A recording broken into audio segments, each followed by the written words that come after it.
Well, it's official. The tush push is staying for at least the 2025 season. And there's been a lot of, quite frankly, weird discourse about it. And I do kind of feel like media, fans, even people in NFL circles, they're all kind of missing the forest through the trees here.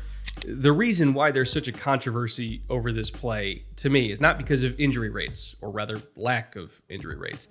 It's not because one team is too good at it. It's not because, you know, the Eagles are tush push merchants and their ring should have an asterisk next to it.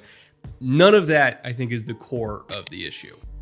The reason why, ultimately, I think this play even has a chance of being banned in the future is because it's boring. Like, it's just bad television. And even if people aren't willing to admit that that is the underlying reason, that kind of is the underlying reason, at least in my opinion. And I do have some data to back that up. For starters, the Eagles aren't even the best team in the league when it comes to short yardage situations, or even just short yardage runs. If you're looking at just the sample size of the regular season, so every single team is involved for the same number of games, and you're just looking at quarterback-only runs on 3rd and short or 4th and short, the Eagles got first downs on 27 out of those 33 attempts, which is a very good percentage because they're pretty good at the tush push. If you're looking at those same short yardage runs and you just narrow it down to running back carries, where either Saquon Barkley or Kenneth Gainwell were getting the ball, they attempted 17 of those runs, which was 23rd in the NFL because, again, Jalen Hurts got it a lot in short yardage, and they only converted on 9 of them. So again, if you're looking at running back carries in short yardage, they converted at about a 52.9% clip. If you're looking at quarterback attempts, it was 81.8%. That is a big disparity, like a very, very big disparity. But overall, if you're just looking at Eagles short yardage conversion rates, they were 15th. Like in the entire NFL, they were 15th in terms of converting short yardage runs. That doesn't seem unfair to me. And then if you expand it out to short yardage passing plays, which obviously there's less of those, but if you're just looking at short yardage passes, which is typically going to be like shield screens and, you know, the occasional deep bomb if you're in shot territory, but they were 13th in conversion percentage on those. So this was not like a dominant short yardage team. They just did it more than anybody else. It wasn't about efficiency, it was about volume. And ultimately, that is what kind of led to it being a boring play. You see it all the time, multiple times a game, not just in Philly, but around the entire league. You just see a lot of quarterback sneaks because of the mechanism of the tush push. It was very effective in Philly. Everybody else tried to copy them. Now everybody's running it. And you just see it too much. It's kind of taken a lot of the tension out of short yardage situations. And again, I have data to back that up as well. If you go back to 2016, so almost a decade ago, if you're looking at the entire regular season, league-wide, there were 71 quarterback sneaks in short yardage situations. If you look at 2024, it was 271.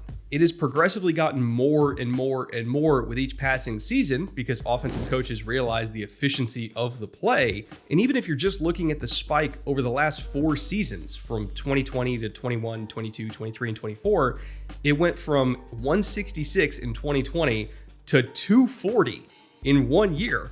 And then from 240 to 283 to 298, and then now back down to 271. But that is a massive increase. So ultimately, you know, football fans, as they're watching these games, they just see a lot more sneaks than they used to. And it's just not very exciting, especially when you have teams like the Eagles that run it on 3rd and short. And even if they fail, they're just going to run it again on 4th and short and probably either get the first down or get the touchdown. That happens several times throughout this season where even if you stop them the first time, they're just going to do it again the second time. And it just kind of feels like 2 wasted plays.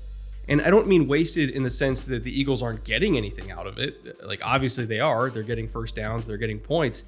I mean wasted in the sense that, you know, when a team like Philly or Buffalo or any other offense that runs a lot of tush pushes, when they get into short yardage situations, you just kind of know what's going to happen. And ultimately that just makes for a less dramatic tension in a game, and it's just boring. Like, there's no other way to describe it. It's just boring. Like when 2 football teams line up and you know what they're gonna do, like the second Saquon Barkley gets marked down 1.5 yards short of the sticks on 3rd down. You know what the next call is going to be.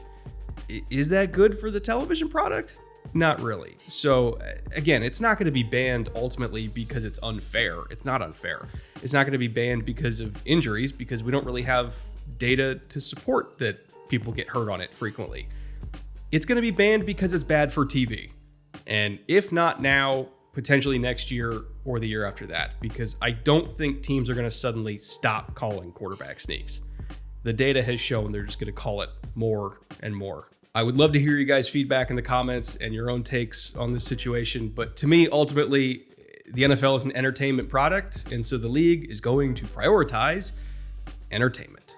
Now, for the rest of this show, I got some really good questions in our patron-only Q&A that we hosted on the Discord, but we take questions directly from patrons over on the Patreon. Shameless plug. You can find the Patreon at the link in the description below. We do patron-only Q&As frequently. We also have patron-exclusive content, like a video that I did recently on Jahdae Barron and how his upbringing, getting trained by one of the greatest boxers of all time, made him a better DB. Shameless plug over. But we had a bunch of good questions on the Patreon, and I wanted to answer those here so that you all get the benefit of the answers as well. First one from Yako Warner. He asks, in the past, single high safety reigned supreme, box safeties were important, and running backs were undervalued.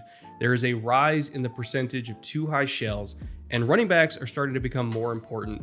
What do you think will be the emerging meta in NFL defenses in the next few years? Now, I want to answer this by not necessarily pushing back, but just adding more context to the question, because I think the amount of two high safety looks, or rather the increase in two high safety looks in modern NFL defenses, I think it kind of gets mischaracterized a little bit, right? Like, yes, there are more two high safety presentations pre-snap, but that doesn't mean that defenses are running a lot more two high safety defenses post-snap. And obviously, post-snap matters a hell of a lot more than pre-snap. So if you go back to 2014 and you look at league-wide coverage data from like peak Legion of Boom era, right? When Seattle was having a lot of success running that Pete Carroll cover 3, they had very clear archetypes at free safety and strong safety.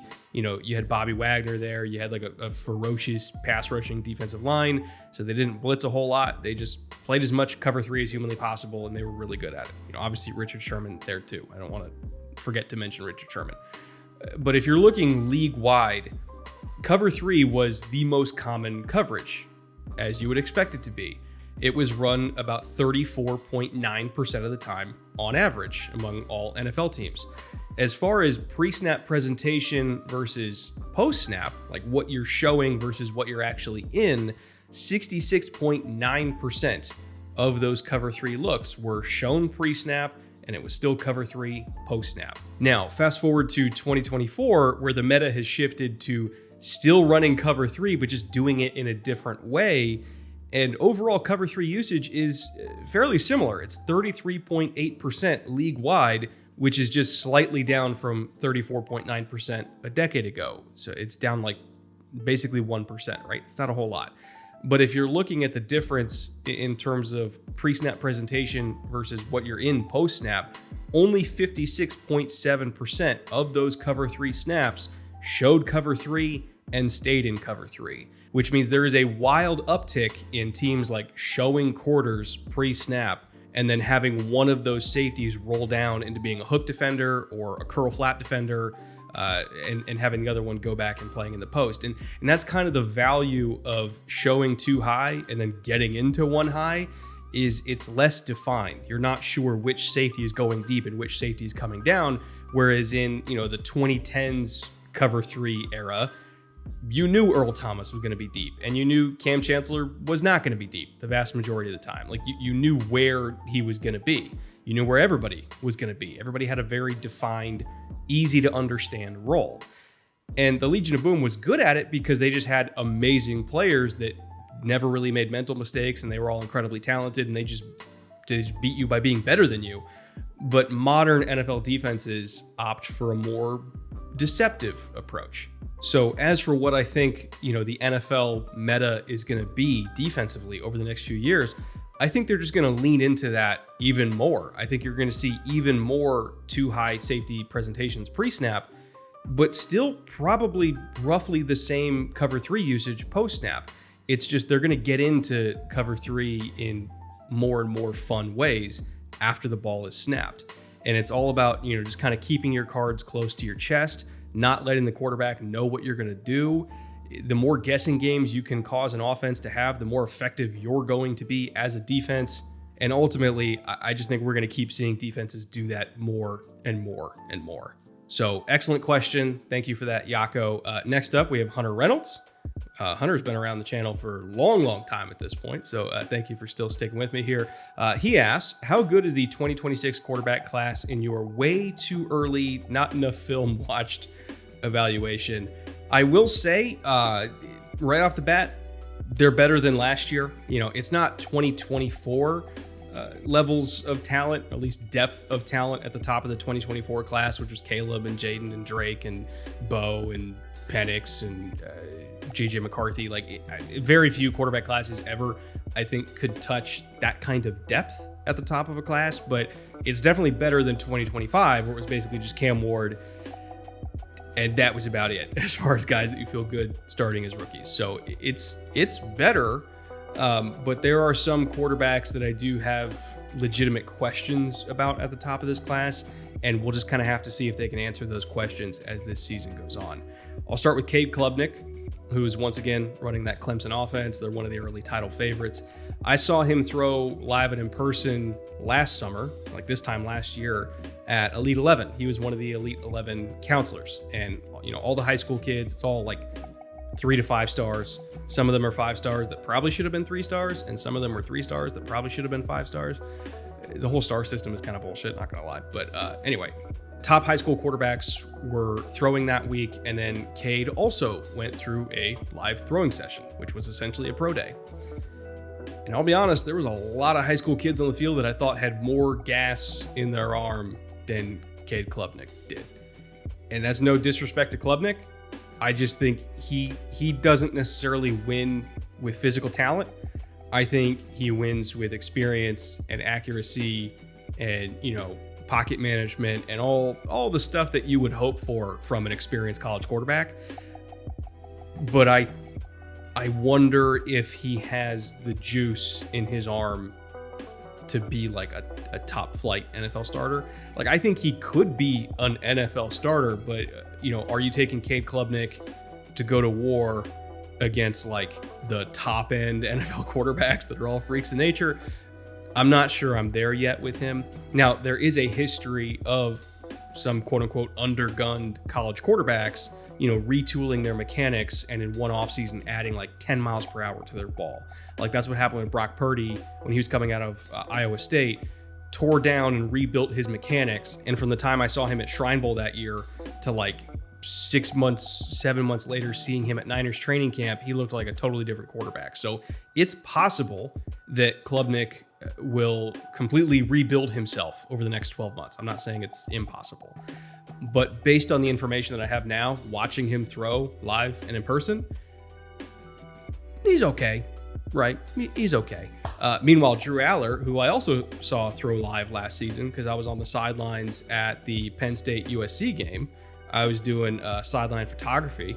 Got some bangers that day, by the way. Like, just beautiful, beautiful stadium, great environment. Like, the sunset was sick. Some of my favorite football photos I've ever taken were that day. But I saw Drew Aller throw up close in person, and it's a totally different level of tools. So, again, you can call it bias of the eyes, but I kind of trust my eyes on this one. I trust the arm talent that I saw with Drew Aller. I trust the mobility. Like, he's a huge, huge dude. Like, standing next to him, he is a monster of a human being. And the physical tools are all there, and you kind of started to see him go on a run towards the end of last season. I think going back ultimately was probably a good decision for him to get into the NFL as developed as he possibly could be. Like, once upon a time, Jaden Daniels, after his 3rd year in college, if he went into the NFL at that point, I don't know if he would have been ready, but he went to the NFL after his 5th year when he got a little bit more seasoning, and you saw him immediately become one of the best in the NFL. So, when it comes to Drew Aller, I could see that being a similar path for him, where could he have gone in the first round in the 2025 draft? Yes, absolutely. Will he be a better player by staying at Penn State one more year, developing one more year in college, and hopefully entering the NFL after that extra little bit of seasoning and just getting more experience? I think ultimately he will be better because of that. So I really like Drew Aller. I think he's one of my early favorites to be the first overall pick. Not that I think he definitely will be the first overall pick, because if we're just talking about who's the best player, it's probably Caleb Downs, but quarterbacks always tend to go super early, and I think he's got as much or more talent than most guys in this class, which then brings us to Garrett Nussmeier from LSU. When I look at Nussmeier on tape, the highs are super high, the lows are super low. I also think he needed that extra year of school. You know, he's not really super mobile, at least out of the pocket. Like, he's not really a runner at all, but he's flashed some really good pocket movement within the pocket and kind of getting out of trouble. How much of that is helped by, you know, him having NFL offensive linemen, who's to say? But at least the pocket movement looked good on tape. I think he flashed some really good ball placement on tape. But there were some moments last year where the only note that I wrote down was, Garrett, what the hell are you doing? And that's usually not a good sign.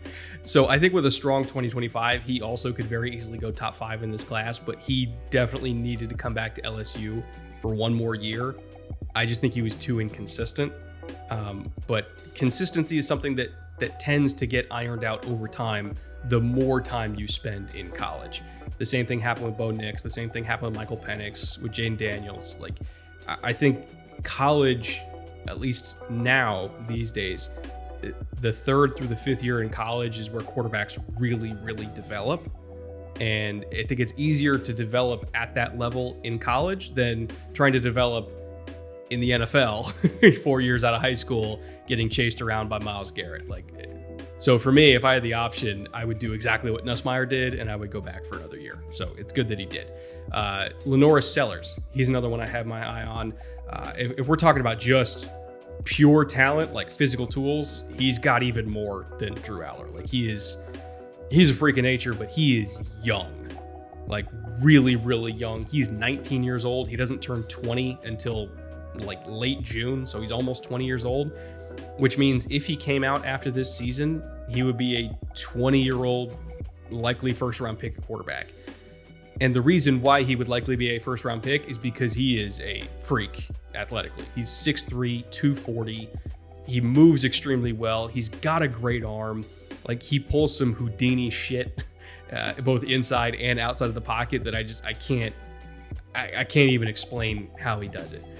And I don't want to put the Anthony Richardson comp on him because Richardson hasn't really worked out so far. But if we're just talking about like physical tools, I think he's somewhere in that neighborhood. And that will get you drafted very early in the NFL if you have those kind of physical tools. I think he needs to play cleaner in 2025. There was a lot of baffling decisions on tape, but those baffling decisions are because, again, he is young. And the overall theme of this segment, you probably get it by now, young quarterbacks, when they go into the NFL, you don't have time to learn anymore. You don't have time to develop. You get like 20 starts to show that you can play in the league. And if you don't show you can play in those 20 starts, you're done. Like, your chance is over. It's like you don't get 4 years of runway anymore.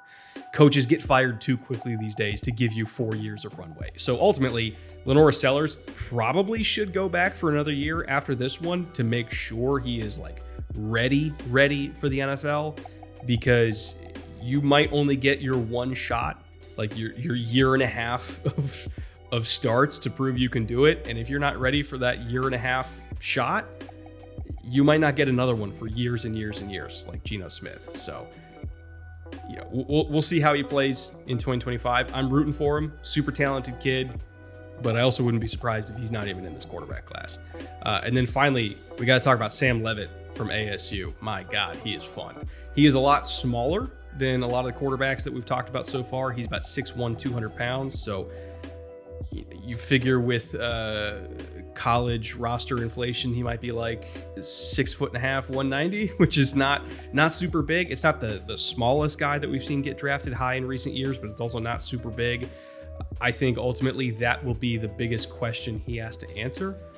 But there's not a whole lot of other questions there. He is accurate. He's got great vision down the field.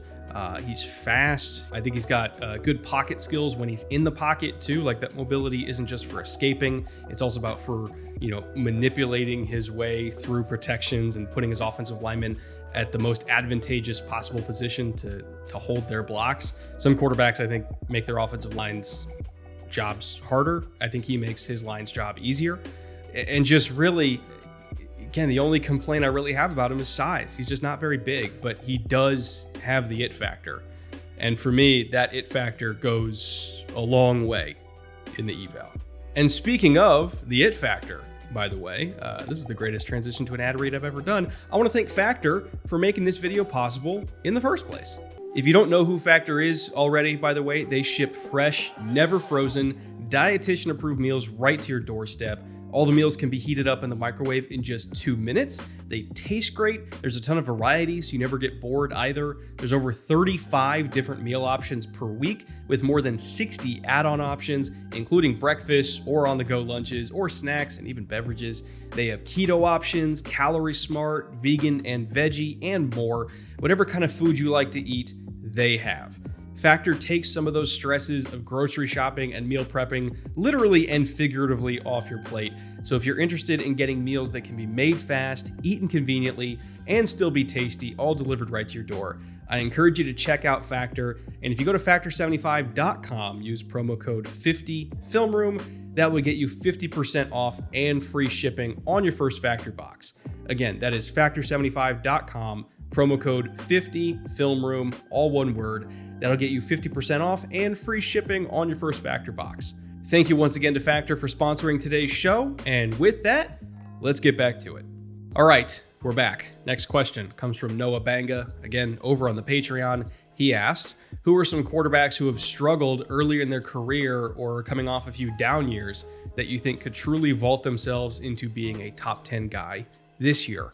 I feel like Lawrence would be one of the obvious answers, but wanted to know if there's anyone else that comes to mind. Well, for starters, yes, Trevor Lawrence is the obvious answer, but if we want a non-Lawrence answer to this question, I'd probably say Bryce Young. And maybe top 10's a little rich, from a tools perspective, because again, he's not very big. I mentioned that earlier, and he doesn't have the arm talent that a lot of truly top-end quarterbacks have in this league. So maybe he's never actually going to be a top 10 quarterback in the NFL.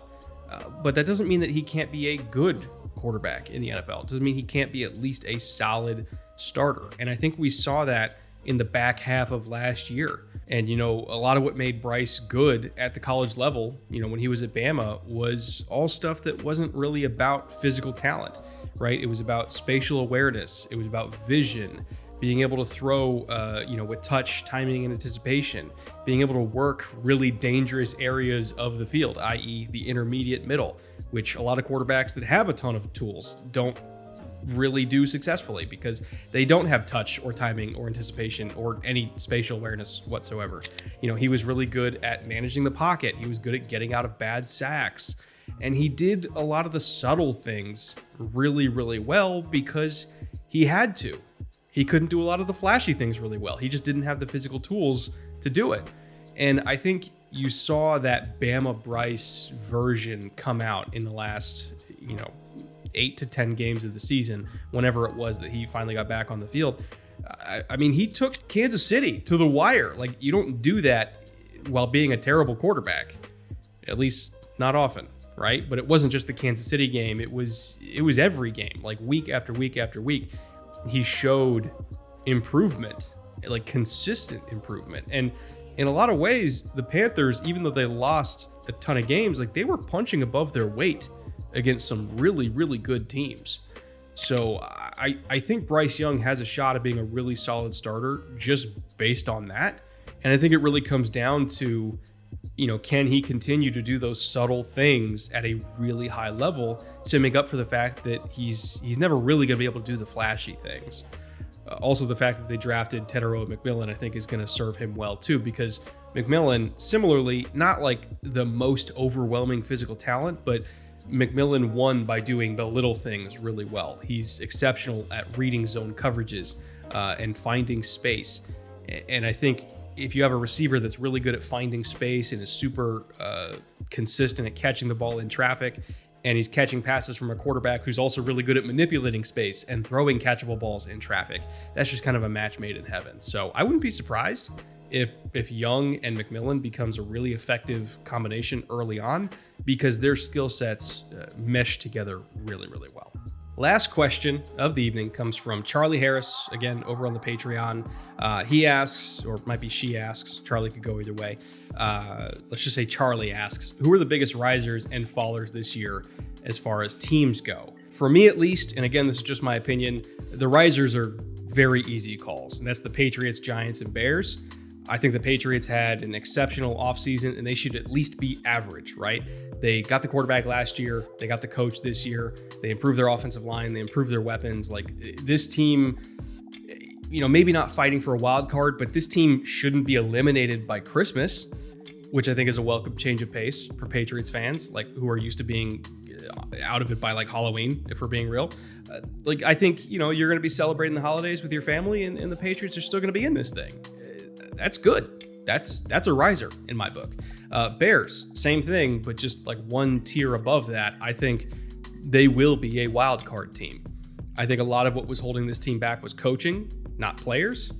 Their personnel's gotten even better this year. The roster is even better than it was last year. It's just they no longer, ideally, have the worst coaching in the NFL. So this should be a wild card team. And then the Giants, I mean, God, just look at the Giants roster.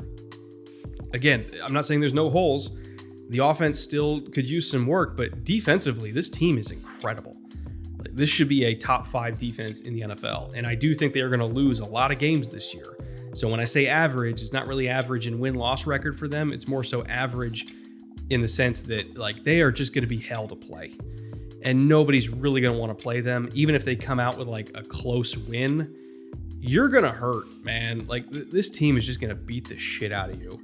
And they remind me a lot of the Lions early in their development timeline, right? Where they were really physical and they played really hard and they had a lot of talent, but they just couldn't put it together. And they had a ton of close losses. Like you had teams setting NFL records for long distance field goals just to beat them. And you're like, God, really? Of course we lose that way. And it was like that week after week after week. And eventually the Lions grew up and they turned close losses into close wins, and then close wins into big wins. And now the Lions are the Lions. I think the Giants are going to be the same way. Their schedule is really, really brutal this year. The hardest schedule in the NFL. One of the hardest schedules I've ever seen in covering this game for more than a decade. But it doesn't mean this team is bad. This team will be solid, even if the record doesn't reflect it. And nobody, literally nobody, is going to enjoy playing this team. It's not going to be easy. You might win, but you're going to pay for it. And then as far as fallers go, I'm going to keep this part quick because I don't really like being negative on this channel, especially in the offseason when we really don't know shit. But if I had to choose 2 teams to regress this year, number 1 would be the Vikings. And there's nothing really against the Vikings. It's hard to repeat what they did last year with a quarterback that we haven't really seen play. We've seen him play a game in the preseason, but he's coming off a major injury, and we just don't know yet. We don't know yet. So I think it's fair, Vikings fans, don't get mad at me for this. I think it's fair to say that, okay, maybe they won't have one of the 3 best records in the conference, with a quarterback that is brand new. I think that is a reasonable take. They could still be a wild card team. Wouldn't surprise me at all. But do I think that they're going to be challenging for the number 1 seed in week 18? I don't think they will. So again, I think that's a reasonable take. And then secondarily, I think even this team's own fan base would agree with me. The Dolphins. I like what they did in the draft. They took a couple players that I really, really adore in Kenneth Grant and Jonah Savainaya. I think they are going to be tone setters and culture builders in that building. But there's a long way to go to build a winning culture there. I think I have to be careful with how I word this.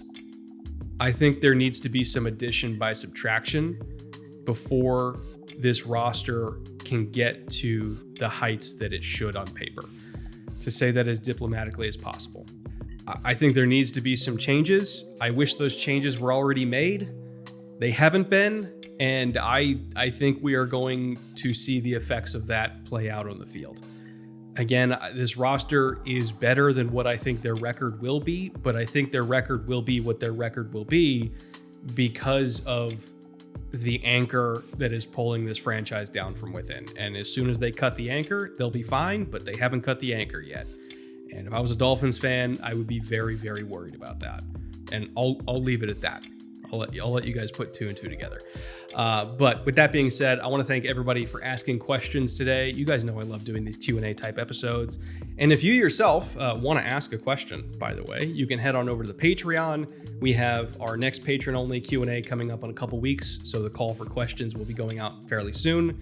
And we also have patron-exclusive content, both already on the Patreon, as well as even more coming to the Patreon also really soon, because I'm working on a Brock Purdy episode for this channel, and then a companion episode that's going to be going live on the Patreon, ideally at the same time. It'll probably be happening after Memorial Day. Actually, I don't even know when this is going live. This is probably also going live after Memorial Day. So I don't know, sometime like early June-ish, there'll be another patron exclusive episode. So hopefully you guys enjoy that. And with all that, I'm going to get out of here, and I hope you guys have a wonderful rest of the week. See you soon.